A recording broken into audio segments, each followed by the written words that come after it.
YouTube channel है भीमाल हलचल, तो इसको ज़्यादा से ज़्यादा लाइक और सब्सक्राइब।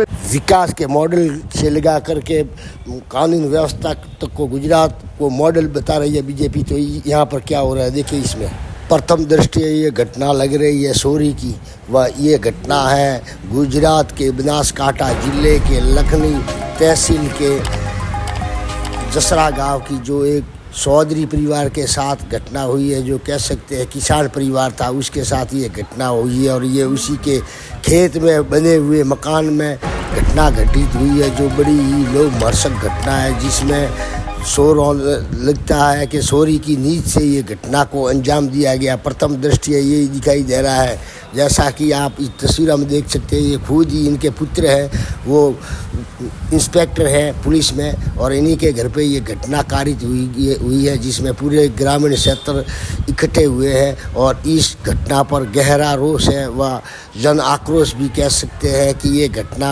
एक खेत में हुई है, जो कि गुजरात में आया हुआ है, जो कि बनासकांठा जिले का है। और इनमें दोनों पति पत्नी की जन्नत हत्या कह सकते हैं, और जिसमें उसके पैरों के करले निकालने के लिए, पैरों में पहने जाने वाले करले निकालने के लिए चोरों ने उसके पैरों तक को भी काट दिया है। सुनिए इनसे। બંને રાત્રિના સુમારે પોતાના ઘરની ફળિયામાં સૂતેલા હતા, ત્યારે રાત્રે અજાણ્યા શખ્સો એ આવી અને ગળાના ભાગે તીક્ષ્ણ હથિયાર વડે હુમલો કરેલો છે અને એમના ધર્મપત્ની છે, એમના બે પગ પણ કાપવામાં આવેલા છે। ક્રૂર હત્યા કરી છે। આ જે કોઈ પણ નાલાયકો હોય આવાઓને પકડી અને તાત્કાલિક ગામ વચ્ચે આ લોકોને ફાંસી આપવી જોઈએ। આજે ગુજરાતની અંદર આવી ઘટનાઓ વારંવાર બનતી હોય છે,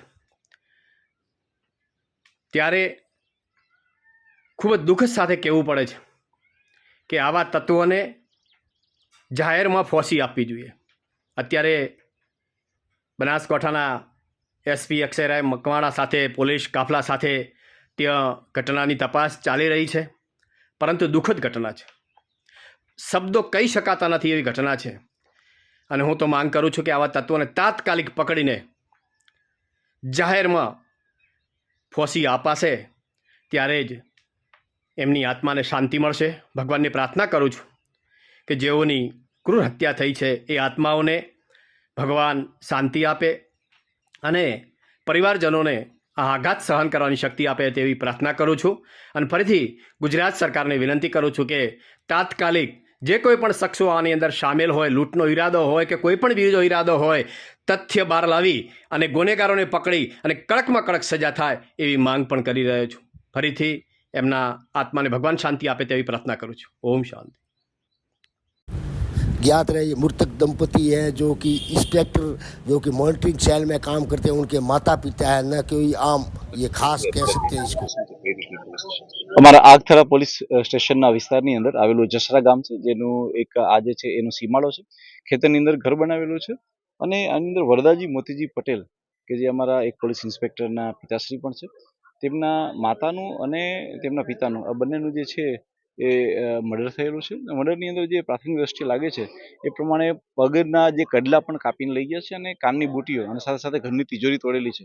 હાલમાં પ્રાથમિક દ્રષ્ટિએ એ ચોક્કસપણે એવું માની શકાય એવું છે કે જે વ્યક્તિ આવેલા હશે તેણે ચોરી અને લૂંટના આશયથી આ ઘટના કરેલી છે, કારણ કે એમના ગળામાં પહેરવાના અને કાનમાં પહેરવાના સાથે સાથે પગમાં પહેરવાના ઘરેણાને બી કાપીને લઈ ગયા છે એવું છે। અમે અલગ અલગ મોડસ ઓપરેન્ડી ઉપર કામ કરી રહ્યા છીએ કે આ પ્રકારના અંજામ કેવા પ્રકારના લોકો આપતા હોય છે, એવી કઈ ગેંગો હોય છે કે જે કોઈ એવા વિસ્તારમાંથી આવતી હોય છે કે જે આ પ્રકારના અંજામ આપતી હોય છે, એની પર કામ કરી રહ્યા છે। હાલમાં અમારી એફએસએલની ટીમ અને અમારી ડોગ સ્કોડની ટીમ પણ આવી ગઈ છે કે જે ડોગની ટીમ જે છે એ અલગ અલગ શોધી રહી છે કે કઈ દિશામાંથી આવા જે છે એ લોકો આવ્યા હશે। અમે તમામ એંગલો ઉપર વર્ક રાખીને કામ કરી રહ્યા છીએ અને મને વિશ્વાસ છે કે અમારી એલસીબી એસઓજી અને અમારી સ્થાનિક ટીમ जो છે એ ટૂંક જ સમયમાં આ હત્યાના ભેદને ઉકેલી નાખશે।